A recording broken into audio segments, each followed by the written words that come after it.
Alright, in this chapter we're going to talk about a gerund. A gerund is basically a verb plus ing. A gerund is a verb plus ing. So it looks like a verb, but it is actually a noun. It is actually a noun. They look like verbs, but they function as nouns. Now we know that a gerund functions as a noun. But what is a noun? What is a noun? To understand a gerund, we need to know how a noun is used in a sentence. A noun can be the subject, object, or the complement of a sentence.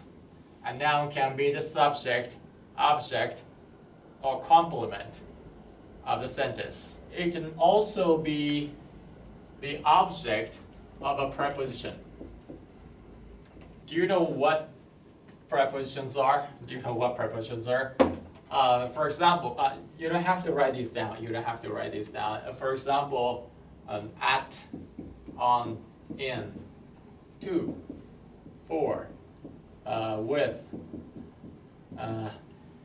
about, between, among, under, below, above. Like these words are called prepositions. These words are called prepositions. A noun can be the object of a preposition, which means you can put a noun after a preposition.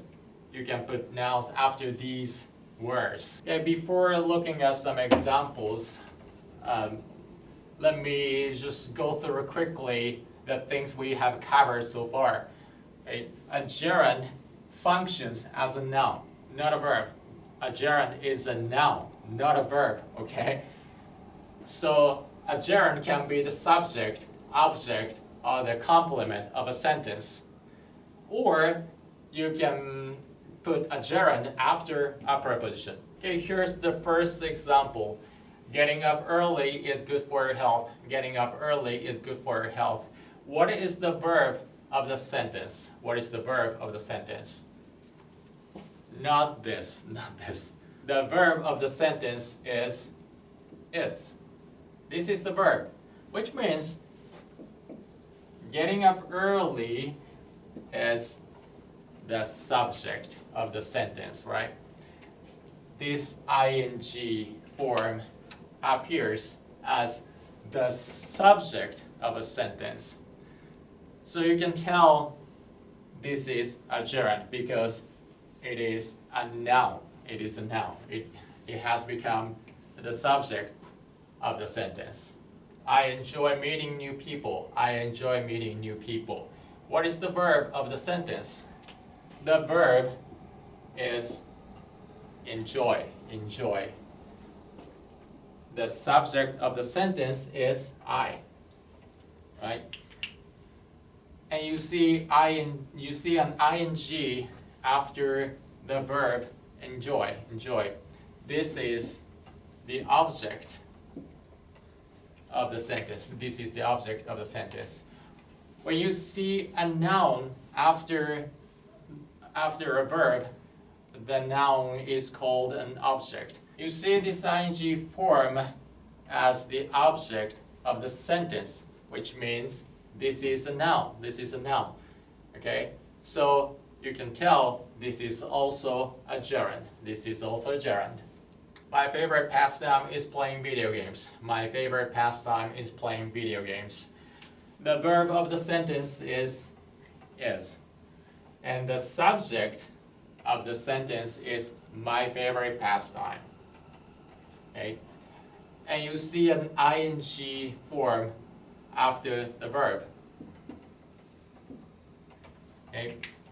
When the subject of the sentence and the noun after the verb are the same thing, this noun is called the complement of the sentence. Okay? My favorite pastime and playing video games are the same thing. Can you tell? Can you tell? Because my favorite pastime equals playing video games, right? playing video games is my favorite pastime, right? So these two things are the same thing. They are equal. So when these two things are the same thing, equal, the noun after the verb is called the complement, right? These two things are not the same thing. They're not the same thing, okay? I is a person, but meeting new people is an action. They're two different things, right? They're two different things, but these two are the same thing, okay? So when these two things are the same thing, this noun is called a complement. She left the room without saying a word. She left the room without saying a word. This time I want you to find a preposition. I want you to find a preposition. What is the preposition in this sentence? Without is a preposition. Preposition. Okay. As I told you before, you need to put a noun after a preposition. You need to put a noun after a preposition. You see an ing form here after a preposition. So that means this ing form is a noun. It's a noun. So which means this is a gerund. A gerund takes an ing form of a verb, and it functions as a noun. So a gerund can be the subject, object, or the complement of a sentence. It can also be the object of a preposition. You can put a gerund after a preposition. So a gerund can be the subject, the object, the complement of a sentence, or it can be the object of a preposition. You can put a gerund after a preposition.